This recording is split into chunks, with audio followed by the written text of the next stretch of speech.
ओम श्री वेद पुरुषाय नमः। नमस्कार। आज है क्लास नंबर 38 और ये भगवद गीता जी शंकराचार्य जी के भाष्य के अनुसार तो आरंभ किया जाता है। ओम श्री सीता रामचंद्राभ्यां नमः। नमो गुरुभ्यः। अथ कालदेवताः श्री संवत् 2080 माघ शुक्ल पक्षः द्वितीया तिथि रविवारः शतभिषा नक्षत्रम् उत्तरायणं शिशिर ऋतुः। ओम तत्सत् श्री शंकराचार्याय नमः। अच्छा जी, अब सिंहावलोकनम तो हमारा रिवीजन। तो विराट परमात्मा के समष्टि शरीर माने होल, जो भगवान का ये पूरा जगत है, अवस्था त्रय, ये सारा का सारा असीमित जगत, ये भगवान नारायण का, परमात्मा का, साक्षी का समष्टि शरीर है। ये समष्टि वर्ड सीख लेना चाहिए। समष्टि का बन जाता है समष्टि संधि के कारण। तो ये जो शरीर है इसको महायज्ञ के रूप में देखकर, तो हमारा शास्त्र हमें बताता है कि ये जो जिसको आप इनर्ट ईंट पत्थर का, ऐसे ही मैटर एनर्जी का बना हुआ जगत देख रहे हैं, वास्तव में ये कौन है? ये पूरा जगत नारायण है। वो ही विराट रूप में खड़े हैं और उनका शरीर महायज्ञ है। अपने शरीर को, जो हमारा शरीर है, फिर वो कहाँ है? उसके पैरेलल है? नहीं। व्यष्टि शरीर को विराट शरीर के अंतर्गत देखकर, तो ये देखना कि भगवान का जो शरीर है उसी के अंदर हमारा शरीर है। तो इस प्रकार अभेद, ये भगवान के शरीर में और हमारे शरीर में अभेद है, और भगवान का आत्मा और हमारा आत्मा एक है। ठीक है? उनका शरीर असीमित है, हमारा शरीर सीमित है, लेकिन आत्मा एक है। एक ही आत्मा असीमित शरीर में है और सीमित शरीर में है। तो समझ में आता है? ठीक है? तो इस प्रकार अब हमें यज्ञ समझ में आ गया। तो अपने यज्ञ स्थान में आहुति देना ही धर्म है। ये वैदिक धर्म की परिभाषा है कि भगवान के शरीर में हमारा एक स्थान है। उस स्थान में जो उनके शरीर के अंग की जो भी वहाँ पर आहुति बनती है, वो आहुति हमको देनी है। चाहे हम वर्णाश्रम के अंदर हैं, चाहे हम वर्णाश्रम की परिधि उसके थोड़ा बाहर हैं, या उसके बहुत बाहर हैं, या उसके काफ़ी बाहर हैं, जहाँ पर भी हम हैं, अपने अपने स्थान पे बैठे हुए अपना अपना मोर्चा संभालना है। अगर आप आर्मी के जनरल हैं तो जनरल का काम कीजिए, और अगर आप आर्मी के जवान हैं तो जवान का काम कीजिए, और अगर आप आर्मी को बाहर से भोजन सप्लाई कर रहे हैं, दूर से हैं, जुड़े हुए हैं, तो वो कीजिए। लेकिन सब लोग इस अपने अपने स्थान पे बने रहेंगे। कोई अपने स्थान को छोड़कर, अगर जवान कहेगा कि मुझे जनरल का काम करना है, तो ये ठीक नहीं है। और ना ही जनरल को, सेनापति को जवान का कार्य करना है। सबको अपना अपना काम करना है। इसको असमानता जो है, असमानता से ही धर्म होता है। लेकिन असमानता का अर्थ ये नहीं होता कि हम किसी को ऊंचा और नीचा माने, कर्तव्य की ऊंच और नीचता, ना कि उनके स्वाभिमान की, उनकी गरिमा की ऊंच और नीचता। एक ही परमात्मा इस सारे यज्ञ को धारण किए हुए हैं। बार बार आपको ये बता रहे हैं और इसको आप पकड़ लीजिए। अब हम भाष्य पैराग्राफ नंबर 12 का पहला वाक्य आज देखेंगे। तो ये देखिए, हमारा इस समय इंट्रोडक्शन, ये भगवत गीता नंबर 10 पुस्तक चल रही है और ये गीता प्रेस की है। तो ये हमारा यहाँ पर आज 12 जो क्रम में 12 नंबर पैराग्राफ है वो चल रहा है। उसमें वाक्य है, तस्य अस्य गीता शास्त्रस्य संक्षेपतः प्रयोजनं परम निःश्रेयसं स हेतुकस्य संसारस्य अत्यंत उपरमा लक्षणम। इतना ही आज देखेंगे, यही बड़ा विचार सार से गर्भित है। तो तस्य अस्य, इस गीता शास्त्र का, किस गीता शास्त्र का? जिसका इतनी देर से बात चल रही है कि जिसका विवरण भगवान शंकराचार्य जी यहाँ संक्षेप में कर रहे हैं, जो श्री कृष्ण जी और अर्जुन जी का संवाद है, जो 700 के श्लोकों में लिखा गया है और जो वेद का सार संग्रह रूप है। ठीक है, और जो संप्रदाय नहीं जानते उनके लिए दुर्विज्ञेय है, और जो उसको जानते हैं और उसके अनुसार परिश्रम करते हैं, भगवान में प्रीति रखते हैं, उनके लिए सरल है। ऐसा जो भगवत गीता शास्त्र है उसका शंकराचार्य जी कहते हैं संक्षेप में, मैं इस पे विस्तार नहीं करूँगा, संक्षेप में आपको बताना चाहता हूँ कि इसका प्रयोजन माने इसका फल, कि आप भगवत गीता शास्त्र पढ़ेंगे तो उससे आपको क्या फल मिलेगा। तो उसका फल आपको बताया जाता है, वो क्या है? परम निःश्रेयसम। ठीक है, अर्थात आपको जो परम कल्याण की पराकाष्ठा, अर्थात इससे ऊंचा कल्याण नहीं है।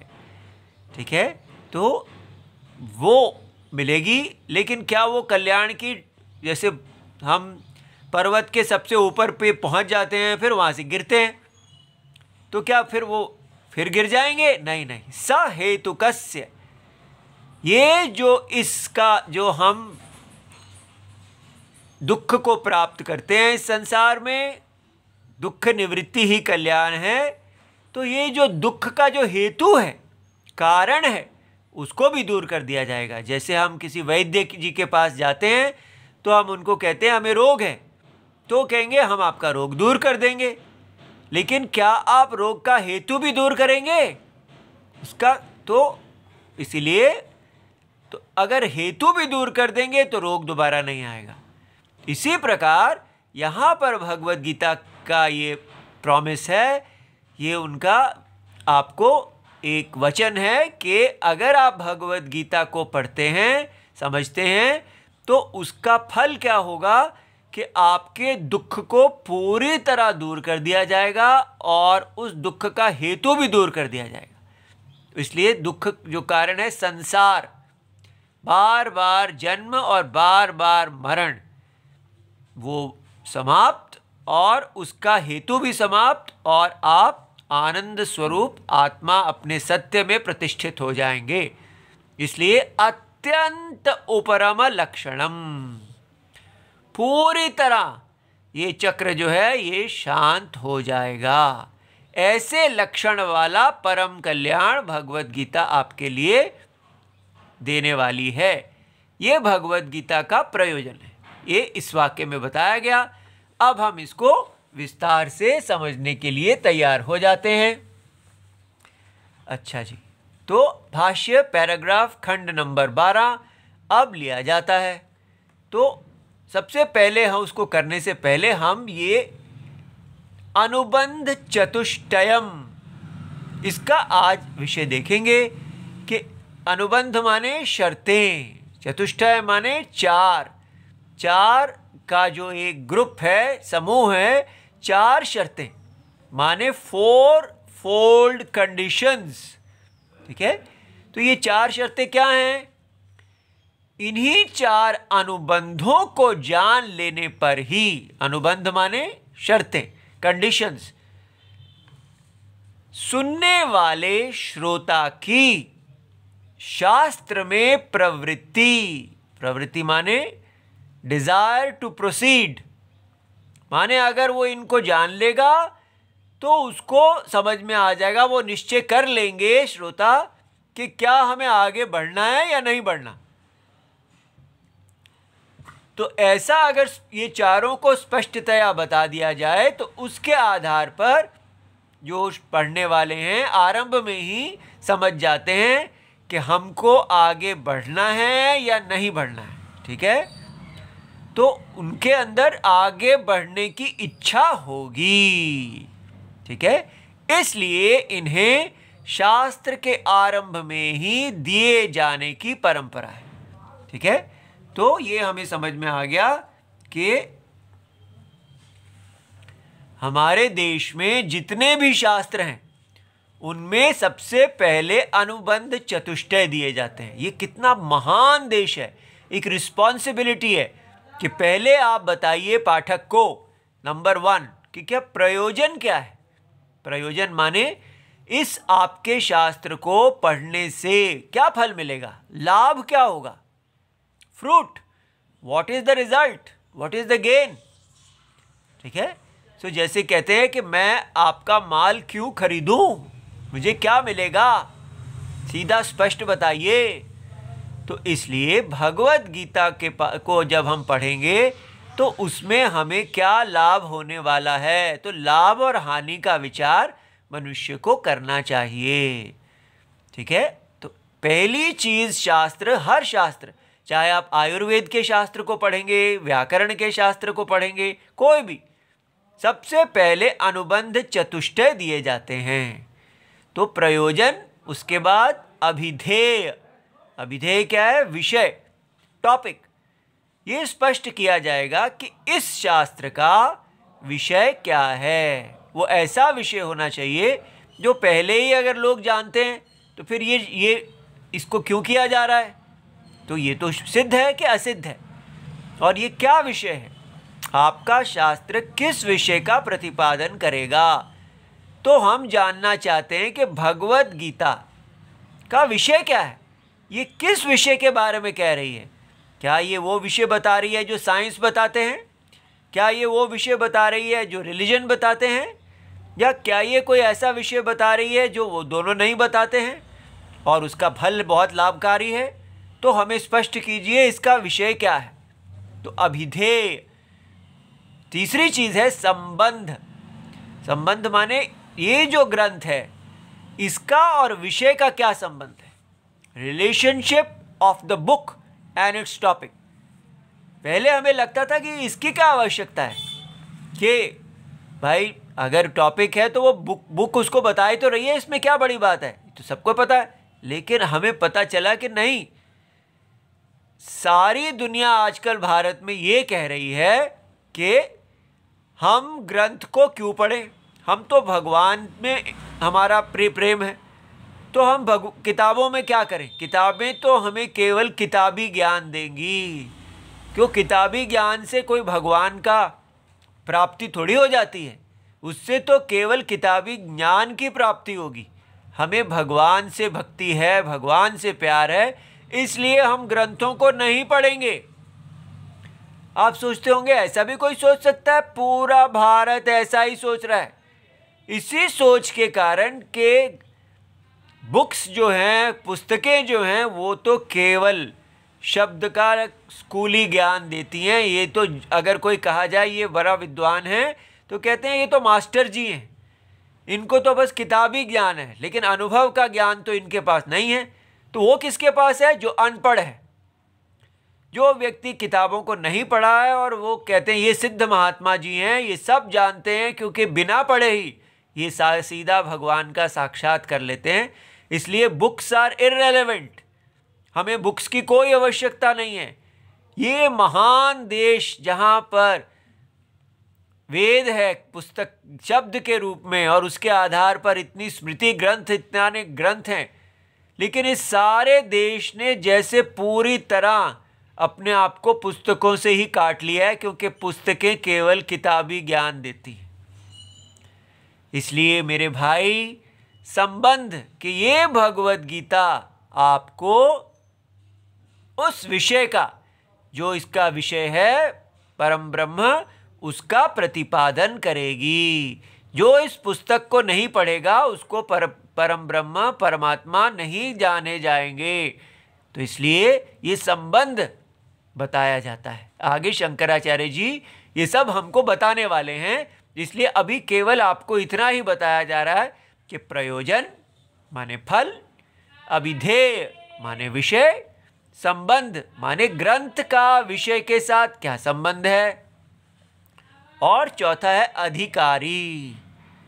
इस शास्त्र के लिए कौन योग्य है, who is qualified for this शास्त्रम। ठीक है, तो हम कहेंगे ये क्या बात है, ये तो सबको मिलना चाहिए, सब ऐसा आप क्यों कहते हैं अधिकारी, सभी अधिकारी होने चाहिए ऐसे, ये हमने क्या मान लिया है जैसे कोई ये छोले कुलचे हैं, कोई भी आके इसको खा ले। जिसको जो ये कह रहा है ये शास्त्र, उसके लिए उसकी भूख होनी चाहिए।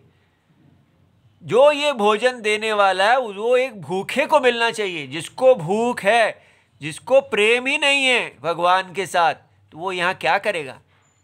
इसलिए हम रखेंगे कि वही व्यक्ति यहाँ पर उसकी अंदर की इच्छा तृप्त होगी जो प्रेम का भूखा है।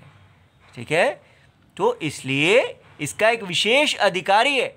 हर व्यक्ति इस भगवत गीता शास्त्र से लाभान्वित नहीं हो सकता, इसलिए हमें वो अधिकारित्व अपने अंदर पैदा करना चाहिए। ठीक है, इसी प्रकार हर शास्त्र का एक अधिकारी होता है। तो ये चार आपको अच्छी तरह दिमाग में बिठा लेने चाहिए, प्रयोजन, अभिधेय, संबंध, अधिकारी। इसको क्या कहते हैं, अनुबंध चतुष्टयम। ठीक है, अब आप कोई भी शास्त्र पढ़ेंगे पहले आपको ये चार बताए जाएंगे और आपको पूछने चाहिए। ठीक है, अच्छा, अब हम देखते हैं कि ये जो भाष्य है अभी हमने देखा, प्रश्न नंबर 1, गीता शास्त्र का प्रयोजन क्या है।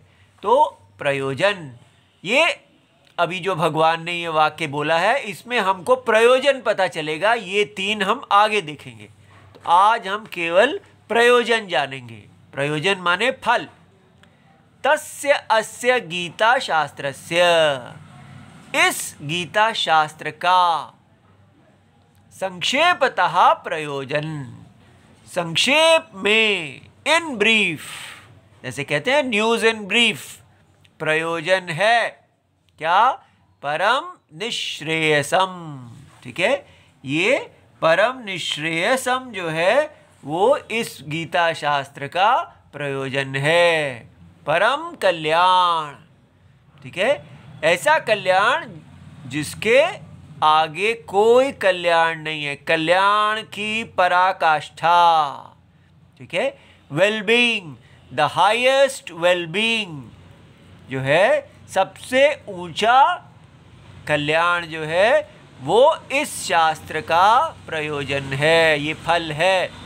जो इस शास्त्र को समझेगा वो सबसे ऊंचे कल्याण को प्राप्त करेगा, ये इसकी प्रतिज्ञा है। तो उसका लक्षण क्या है जी, क्योंकि हर व्यक्ति, जो रिलीजन वाले कहते हैं हेवन को जाना सबसे बड़ा कल्याण है, और साइंस वाले तो पता नहीं क्या कहते हैं, वो तो बताते भी नहीं कि सबसे ऊंचा कल्याण क्या है। शायद यही है कि जीवन में आप सबसे ज़्यादा कंज्यूम करें, क्योंकि कंजम्पशन के अतिरिक्त तो साइंस में कुछ है ही नहीं। तो इसलिए यहाँ पर कल्याण को आप किसको परम कल्याण कहते हैं, तो कहा स हेतुकस्य संसारस्य अत्यंत उपरम लक्षणम। अर्थात ये जो संसार है, जो अपने हेतु, कॉज, कारण के साथ साथ संसार का हेतु, संसार क्या है, बार बार जन्म लेना और बार बार मरना, ये संसार कहलाता है। इस संसार का जो है इसका हेतु क्या है, तो इसका हेतु बताया जाएगा कि ये संसार क्यों होता है, और अगर हम हेतु को खत्म कर देंगे तो संसार भी खत्म हो जाएगा। ठीक है, इसलिए अगर बीमारी के हेतु को खत्म कर दिया जाता है तो बीमारी भी खत्म हो जाती है। ठीक है, तो इसलिए संसार का अत्यंत पूरी कंप्लीट उपरमा, ये संसार जो है बार बार जन्म लेना और मरना, ये पूरी तरह समाप्त हो जाएगा।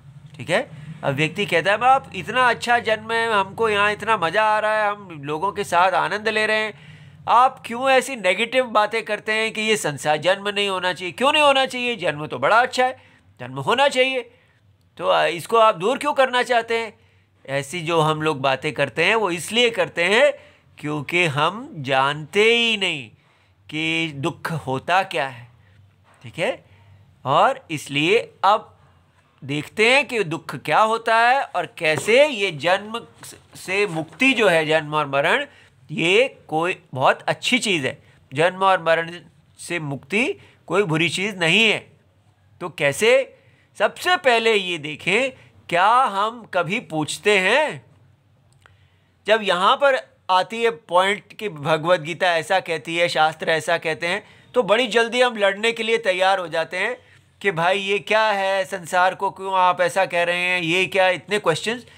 लेकिन क्या कभी हमने मॉडर्न साइंस से क्वेश्चन पूछा? मॉडर्न साइंस का प्रयोजन, फ्रूट क्या है?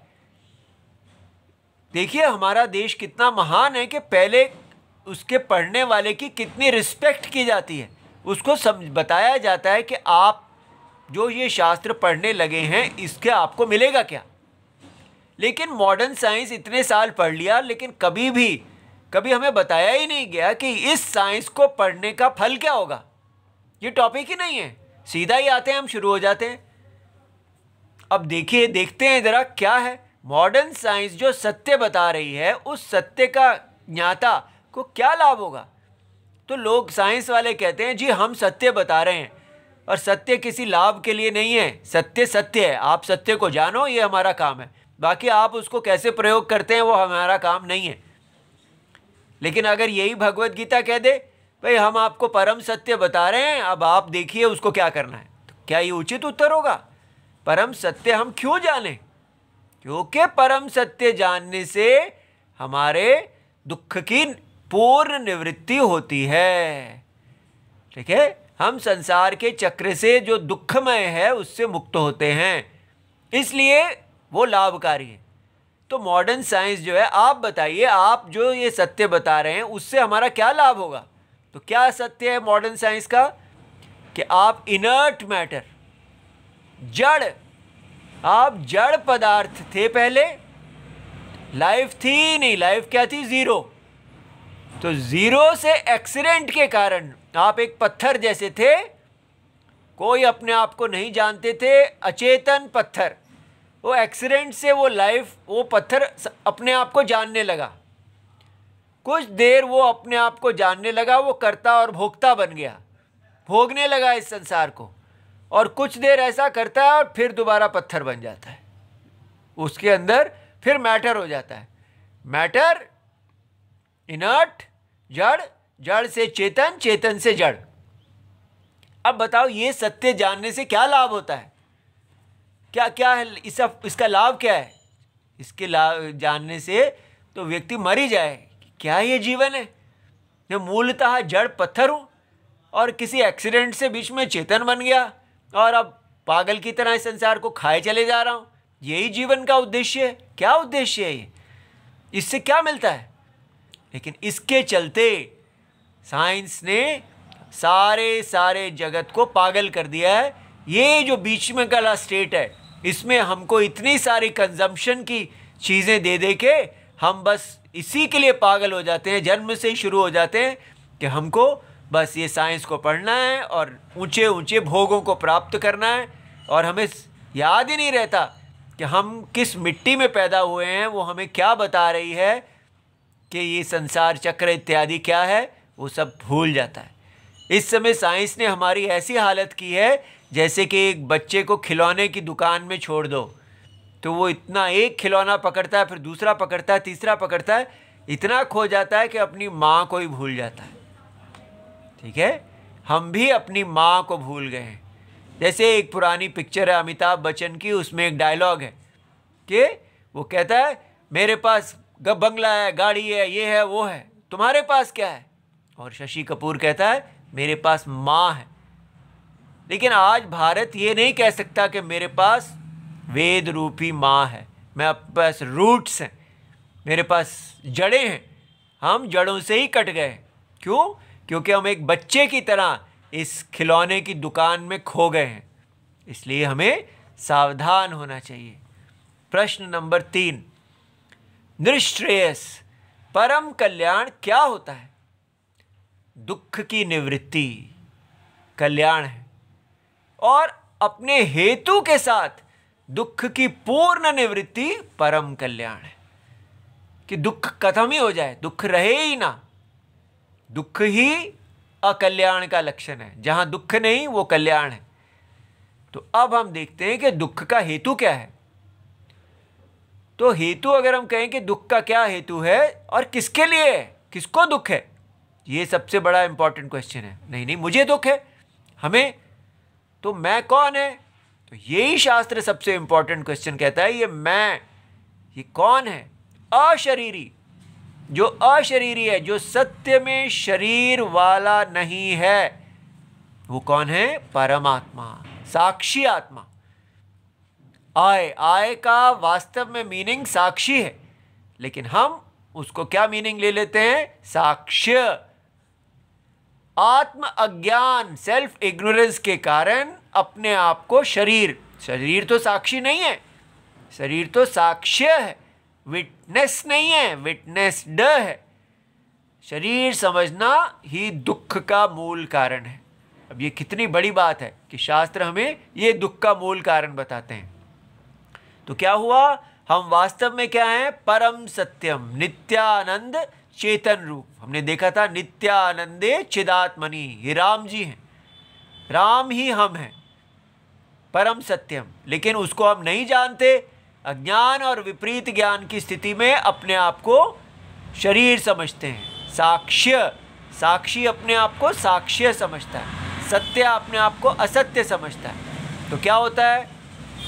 अहम कर्ता। ये शरीर के अंदर कर्मेंद्रियां हैं, और इसलिए कर्म इंद्रियां हैं और भोग है। तो हम कर्ता बन जाते हैं उनको धारण करने से, और भोक्ता बन जाते हैं। और हमें जब हम बाहर देखते हैं संसार के खिलौने की दुनिया को, हमें मोह है कि ये खिलौने हमें मिल जाएं तो हम सुखी हो जाएंगे। हमें काम, डिज़ायर है, और भोग से मुझे शांति मिलेगी, ये जो थिंकिंग है, यही हमारा जन्म जन्म तक हमें पागल किए रहती है। हम उस भोग को पाने के लिए एक्शन करते हैं, और हम जानते ही नहीं कि धर्म क्या होता है। अपनी बुद्धि से ही, वेद से जानते ही नहीं। वेद तो क्या कहते हैं? विराट यज्ञ की रक्षा करना धर्म है, और विराट यज्ञ का नाश करना अधर्म है।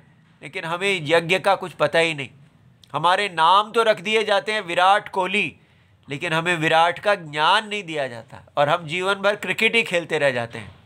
ठीक है, तो धर्म और अधर्म हमारे से इस यज्ञ का नाश होता रहता है, और बाय प्रॉक्सी कुछ कभी हम यज्ञ की रक्षा कर दें तो धर्म हो जाए। तो इसलिए उसका फल आता है। फल क्या होता है? पाप। यज्ञ का नाश करने से पाप, और यज्ञ की रक्षा करने से पुण्य, और इन दोनों को मिला के नया शरीर, और नया शरीर फिर से जन्म। ये है पुनरअपि जननम पुनरअपि मरणम। ठीक है, और ये बात समझ में आ गई। साइंस जो क्या है वो क्या कहती है? भोग, एक्शन, जीरो। रिलीजन क्या कहता है? काम, भोग, एक्शन, हेवन, और आप वहीं रहेंगे, कोई साइकिल नहीं है। पर वो कितना गलत है कि अगर वो जो चीज़ कर्म से प्राप्त हुई है वो कभी भी नित्य नहीं हो सकती, उनका हेवन नित्य है। तो ये विचार ही गलत है। ये यहाँ कहा जाता है आप कितना भी लगे रहो, आप स्वर्ग भी चले जाएं तो भी वापस आएंगे। स्वर्ग भी इस साइकिल के अंदर है। केवल ज्ञान ही मोक्ष से, हेतु से आप मुक्त होते हैं। समझ में आ गया? तो इसी को बताने के लिए शंकराचार्य जी संसार को कहा जाता है निस्सार। जो व्यक्ति संसार को निस्सार देखता है वही इस भगवत गीता के लिए क्वालिफाइड है। तो संसार मार्ग, course, passage, cycle of birth and rebirth, उसको संसार कहते हैं।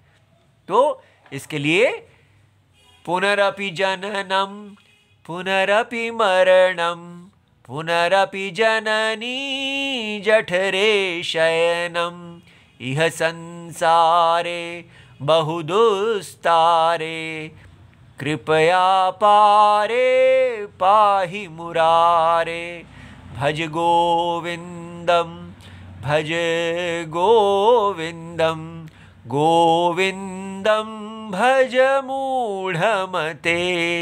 ये शंकराचार्य जी का बड़ा प्रसिद्ध भज गोविंदम गीत है।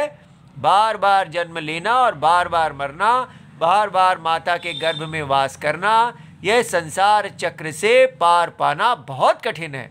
कृपा करके हे संसार के पार किनारे, हे कृष्ण जी हमारी रक्षा कीजिए। इति सर्वम शिवम। ठीक है, तो ये आपको पता चल गया। आपका धन्यवाद। ओम नमो भगवते वासुदेवाय।